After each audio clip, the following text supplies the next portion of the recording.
नमस्ते दोस्तों। आज हम सुनेंगे सास और बहू की अनोखी कहानी।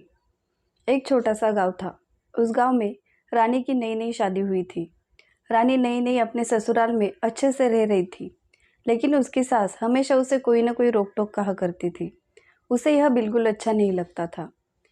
कुछ दिन ऐसे ही बीत गए। उसके कामों में कोई ना कोई कमी निकाल कर उसकी सासू माँ उसे हमेशा ही रोकती और टोकती। ऐसे ही कुछ दिन बीत गए। अब बातें झगड़ों में बदलने लगी। रानी भी पलटकर जवाब देने लगी। ऐसे ही आए दिन घर में झगड़े होने लगे। अब घर के सारे लोग परेशान होने लगे थे। सुबह से शाम तक बस झगड़े ही झगड़े होते रहते थे। कोई भी काम हो, झगड़े की शुरुआत ही होती थी। ऐसे ही कुछ दिन बीत गए। अब रानी भी काफ़ी ही तंग आ चुकी थी। वह परेशान होकर अपने पापा के घर चली गई और पापा से कहने लगी, कैसे घर में आपने मेरी शादी कर दी है। वहाँ के लोग कितने बुरे हैं, कोई भी मेरी तरफ से बोलता नहीं, और सासू माँ है कि हर वक्त मुझसे झगड़ती रहती है। ऐसे में मैं वहाँ वापस नहीं जाऊँगी। आज से मैं यहीं पर रहूँगी। कोई भी बात हो तो बस झगड़ती रहती है। ऐसी भी भले कोई सासू होती है। ऐसे ही कुछ दिन हो गए।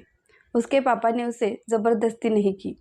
2-3 दिन होने के बाद उन्होंने कहा, आज मैं तुम्हें एक बात बताऊँगा, अगर वो तुम सुनोगी तो अच्छा होगा। अब तुम अपने ससुराल चली जाओ। जब भी तुम्हारी सास तुम्हारे लिए कुछ बोलेगी तो अपने मुंह में पानी लेना, और हाँ, जब तक वह रुकेगी नहीं तब तक वह पानी मुंह से बाहर मत निकालना। जब वह शांत हो जाएगी, वह पानी पास के गटर में जाकर थूक कर वापस आ जाना और अपने काम में व्यस्त हो जाना। उसने सोचा, पापा अगर कह रहे हैं तो एक बार करके देखने में क्या जाता है। वह अपने ससुराल चली गई। जब भी उसकी सास उसे कुछ कहने आती या झगड़ने आती, वह मुंह में पानी भरती और वैसे ही खड़ी रहती। सास ने सोचा, काफ़ी दिन हो गए, ना ये पलटकर जवाब देती है, ना गुस्सा करती है, ना झगड़ती है। ऐसा क्यों? कुछ दिन ऐसे ही बीत गए। अब वह भी परेशान हो गई, बोल बोल कर थक गई, लेकिन बहू थी कि पलटकर जवाब ही नहीं देती थी। ऐसे में झगड़े खत्म हो गए और झगड़ों ने अब प्यार का रूप ले लिया था। सासू माँ ने सोचा, अगर यह मुझे पलटकर जवाब भी नहीं देती तो सोचो यह कितनी बदल चुकी है। मुझे भी बदलना चाहिए। अगर यह मेरे लिए इतनी अच्छी तरह से रवैये से रहती है तो मुझे भी इसे अब डांटना झगड़ना नहीं चाहिए। अगर उससे कोई गलती होती है तो उसे प्यार से समझाना चाहिए। सच में मैं कितनी बुरी थी कि हर वक्त झगड़ती रहती थी। जब मैं यहाँ आई थी तब मुझे भी कुछ नहीं आता था। उस मायने में यह काफ़ी होशियार है, फिर भी मैं उसे एक आँख नहीं देखती थी। उसने मुझे पलटकर जवाब तक नहीं दिया।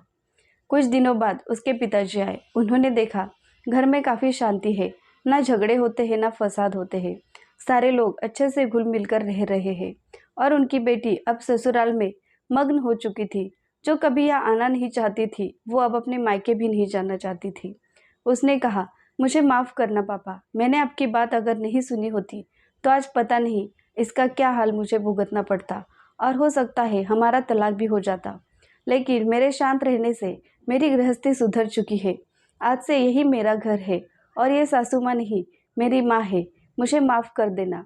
मैंने जो कुछ भी कहा था वो सब कुछ भूल जाइए, और आगे से आपको जब भी मेरी ज़रूरत हो आप यही आ जाया करें, क्योंकि अब यह मेरा ससुराल नहीं, यही मेरा मायका हो चुका है। ऐसी ही नई नई कहानियाँ सुनने के लिए हमारे चैनल को सब्सक्राइब करें, और अगर आपको हमारी कहानी अच्छी लगी हो तो कमेंट करके ज़रूर बताना। धन्यवाद।